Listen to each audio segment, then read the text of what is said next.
ବେଶୀ ହେଲାଣି ପାହାନ୍ତି। ରାବିଲାଣି କାକ ଶିଖ ମା ପାହିଗଲାଣି ରାତି। ବାଜିଲାଣି ଶଙ୍ଖ କାହାଳି ମାତ ଶୁଣ କର୍ଣ୍ଣରେ। ପୂଜା ଥାଳି ଧରି ସେବକ ଉଭା ହେଲେଣି।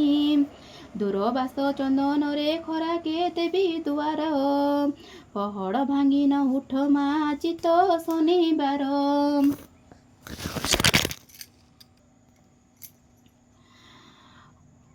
ଅଗଣା ତୁଳସୀ ମୂଳ କଲି ଆସନ।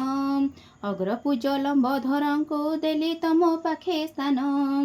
ଗଙ୍ଗା ଜଳ ହଳଦୀରେ ମା ସ୍ନାନ କରାଇ ଦେବି।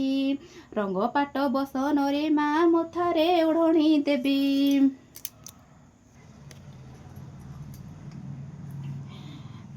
ଲମ୍ବୋଦରଙ୍କୁ ଦେଲି ତ ପାଖେ ସ୍ଥାନ।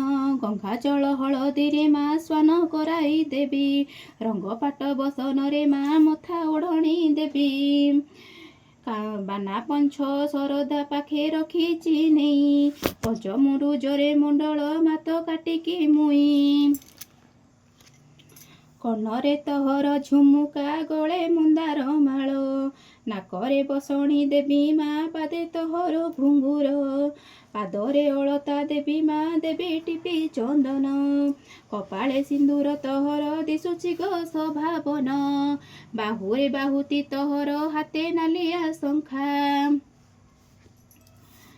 ବିପଦରେ ପଡ଼ିଣ ଡାକୁଛି ମା ଦେବଟି ଦେଖା। କରା ଗଛ ବାସ ତୋହର ଡାଳ ଆଣିଛି ମା ମୁଜାଇ। ସୁଗନ୍ଧିତ ଫୁଲ ପୁଷ୍ପରେ ହାର ଗୁନ୍ଥିଛି ଗୋ ମୁଇଁ। ଆମ୍ବ ଡାଳ ନାକେଳରେ ତୋହର ଫଟୋ ସଜାଇଛି ଦେଇ। ଧୂପ ଦୀପ ଝୁଣା ଦେବି ମନଙ୍କୁ ରଞ୍ଚାଇ। ପିନ୍ଧିଛି ନାଲିଆ ବସନ ମଥା ଦେଇ ଓଢ଼ଣି। ଅଷ୍ଟ ଉପଚାର ମାଲ ମତେ ନାହିଁ ତ ଜଣା। ନବାତ ପଣାରେ ମାଲ ହାଣ୍ଡି ଦେଇଛି ସଜାଇ। ଗୁଡ଼ ଗଜା ମୁଗ ମୁଆଁରେ ଥାଳି ଭରି ରହିଛି। କାୟ ମନ ବଚନରେ ମା ଭୋଗ କରୁଅଛି। ତତେ ମା ମା ବୋଲି ଡାକୁଛି ରକ୍ଷା କରିବୁ ଗୋ ମତେ। ଗଣପତିଙ୍କ ଜନନୀ ବୈରାଣୀ ଠାକୁରାଣୀ। ଗଢ଼ି କବିତାରେ କରୁ ମା ତ ପଥରକୁ ପାଣି।